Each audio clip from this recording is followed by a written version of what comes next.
I am a deep believer in that every single day we wake up overwhelmed and we have texts coming in and social media notifications and budgets to deal with and work goals to achieve and school assignments to get in. But in the midst of that, if we can be kind to one another, I think that it can propel us so significantly. And so a guy named Steve Tilleris, who used to run Jackson Young Life, he once told me that we shouldn't wait to be kind. We should be intentional and aggressive with it. And that was life transforming to me when I heard that as a college student. And so that's kind of the best thing I've heard is like, if there's something you respect about someone or something you think is interesting about someone, you should go and tell them.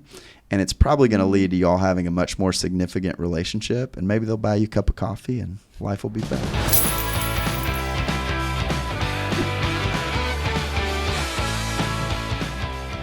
Hey, this is Shea. And this is Mary Helen. Welcome to the Pocket Change Podcast. Well, you'll learn better ways to spend, save, and invest and take control of your financial journey. We're excited for the next episode of the podcast today. We've got a good lineup of some really talented and connected guests that will help us talk more about building relationships and community. That's right. Cultivating Community, the art of social brokers. Social brokering. What in the world is that? Well, we're going to learn about it. The only broker I know is like a financial broker, which is probably good for this podcast, but I guess we'll dive into something different today. That's right. And I also think something super cool about the podcast is that we have different guests, special topics. Every episode's different. You're not going to get anything that's exactly the same. We're taking your whole well-being, financial, emotional, mental, and we're going to dive into different things.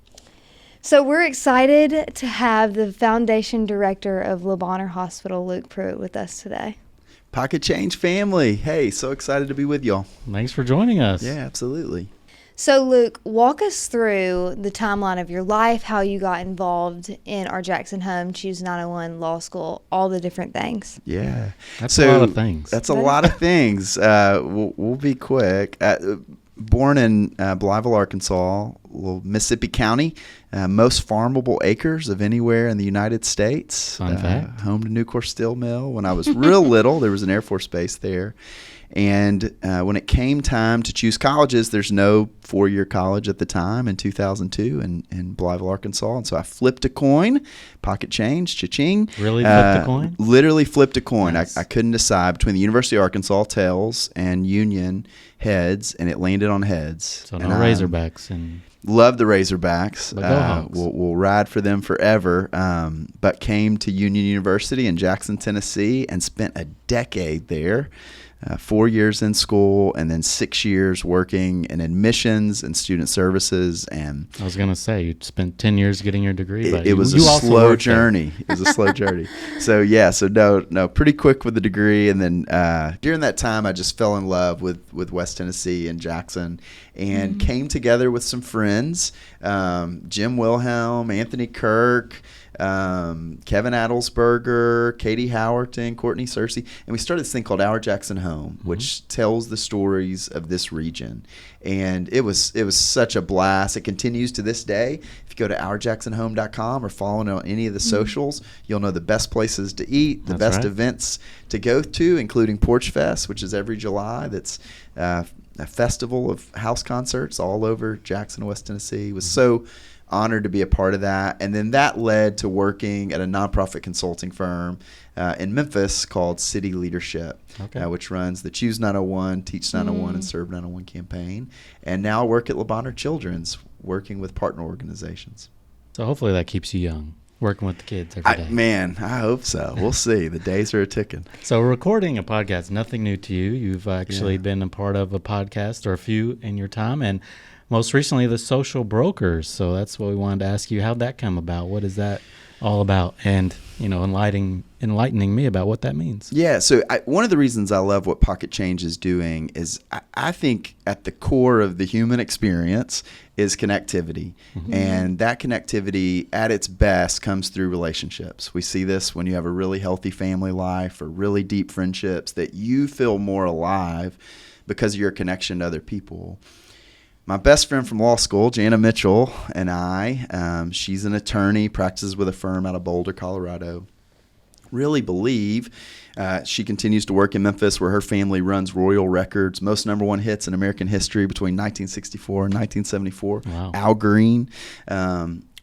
We really believe that that's how business should operate as well, and that at its heights, it does. You see areas like Silicon Valley that change the world related to technology because of a certain group of thinkers and developers coming together with ideas about doing something different. And we think, to go back to our Jackson home and choose 901 being the area code for Shelby County, that a lot of my place-based work is a belief in a particular place and that it matters. And we see this happening. I know Kyle Spurgeon was just on talking about Blue Oval City. We think that a golden era is coming to West Tennessee, to Memphis, to Jackson, to East Arkansas, where I'm from, and that the best way for that golden era to not only transform the lives of individual families and organizations and people within the region, but the entire world for good is through social connecting that's intentional. And so we're telling a podcast where we kind of introduce the world to people that we think are fascinating, whether that's Memphis's leading DJ or a guy who right here in the Delta has started one of the most successful speaker companies in the entire world. We want people to begin to learn about each other in really intentional ways so that social capital can begin to weave together. I think that speaks to credit unions too, as starting out with maybe just a group of people that were connected some way by a association or a common bond, and how they're member owned. Credit unions are member owned by their members, and so that gives us a greater purpose of serving each other and that cooperative style of banking. So I think it goes hand in hand of having those connections and building those relationships. Yeah, Leaders is crucial because of the way that it has brought organizations together, right from its founding with Jackson Madison County Schools to West Tennessee Healthcare to all the organizations that y'all bring together, and for individuals as well. And so the exact concept that the social brokers is speaking to is exactly what Leaders is doing. And so it's one of the reasons why, as a Le Bonheur employee working at the foundation, I so believe in what y'all are doing as a credit union throughout the region, is because you are weaving that social fabric together to make healthier families and institutions. A couple things that I want to point out. The first thing is something that I firmly believe is you can learn to love anyone if you just hear their story and give them the space to really say where they've come from, and what they've experienced. And I think that's really cool that you're giving people an opportunity to just kind of speak into that and impact people beyond just their circle. I think it's the cornerstone of love, is to understand, and we'll never understand anybody if we don't ask intentional questions. Right. I think the other cornerstone of America is diversity, that this is a melting pot of society from people from all over the world, from Eastern Europe to West Africa to all over. And so the best ways that we're going to form the best possible culture together is through asking questions and listening. And so the fact that Pocket Change is doing that related to finance, but even going beyond, is a huge stepping stone and something I think we're called to do as humans, to be encouragers, to not wait, to go after it. Yeah. And then the second thing, you've mentioned law school, but you work at Le Bonheur, don't do law. Speak into that a little bit. You hear people malign lawyers often. I'm not one of them. What I know is that lawyers have an impossible job. They are addressing society's unsolvable problems, right? The only reason you go to a lawyer is because you can't figure it out on your own.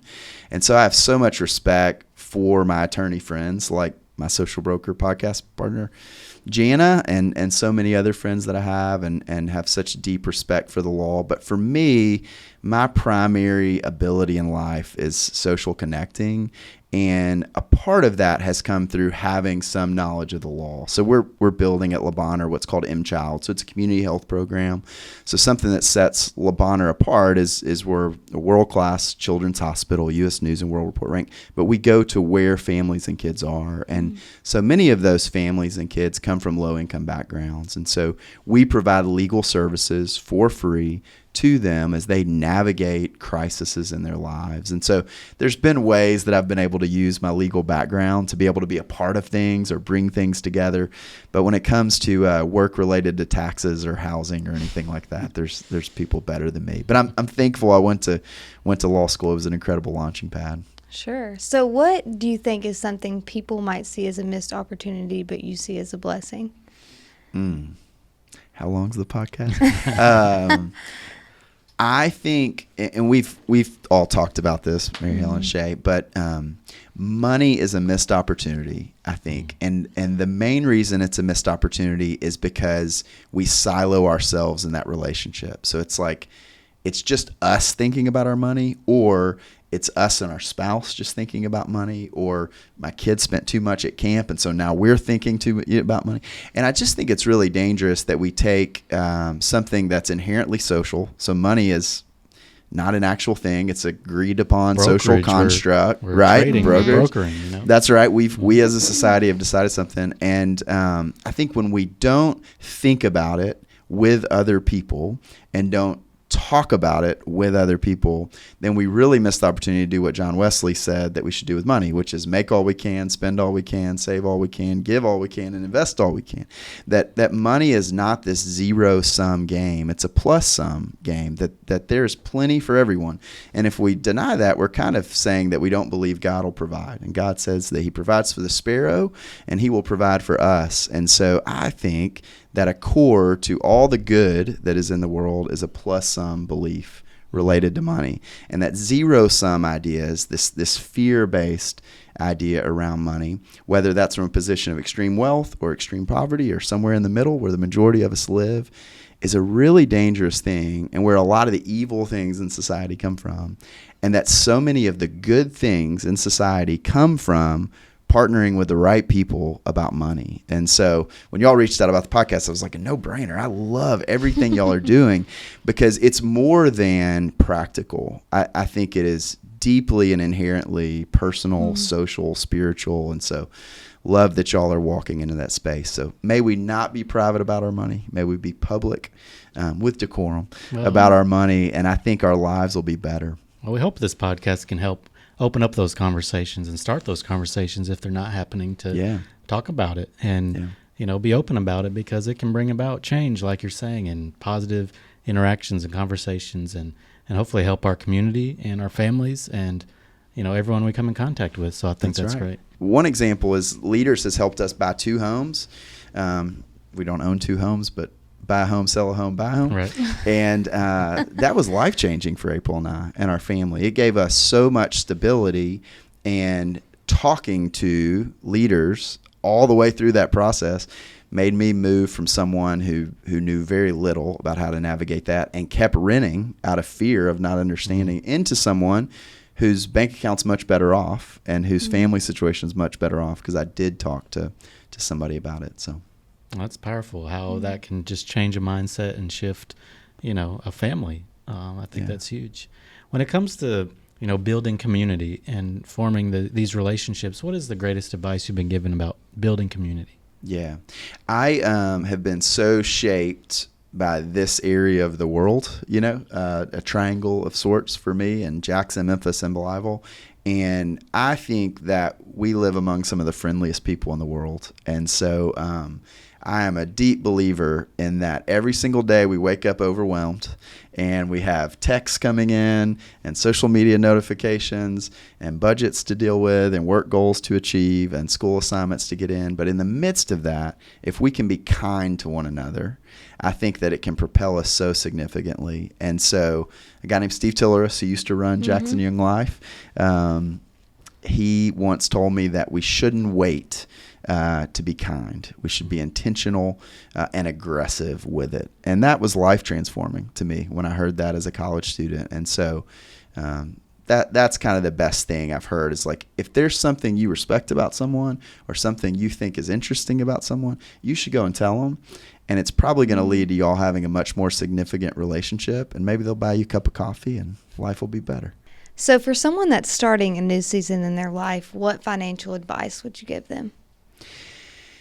Oh, I've been in the profession of new seasons, right? Working with college students. Don't do anything rash is what I would tell college students. Take your time. Life is long. I think the average lifespan is like 86 in the United States now. And so don't Don't try and achieve all the goals and buy all the things all at once is what I would tell college students, to take your time, pace yourselves, keep your debt and your bills as low as possible.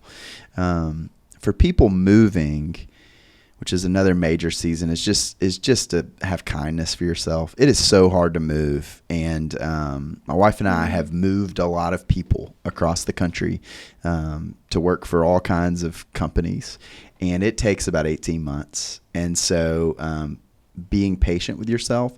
The biggest thing I think that is true for me as I navigate being middle-aged with kids now, 12, 10, and 6, is you have to have financial partners. And so who you bank with, who your lenders are, who you partner, like all that stuff just really deeply matters, right? Like if you're buying and selling businesses, or you're buying and selling homes, or you're just trying to figure out where to direct deposit your paycheck, having folks to work with to be able to do that is it. And I think that speaks to the goal of this podcast and this episode. We're talking about that connection, building relationships to reach out to those financial partners like Leaders Credit Union. We want to be that financial champion for our members, champion their finances and their financial journey.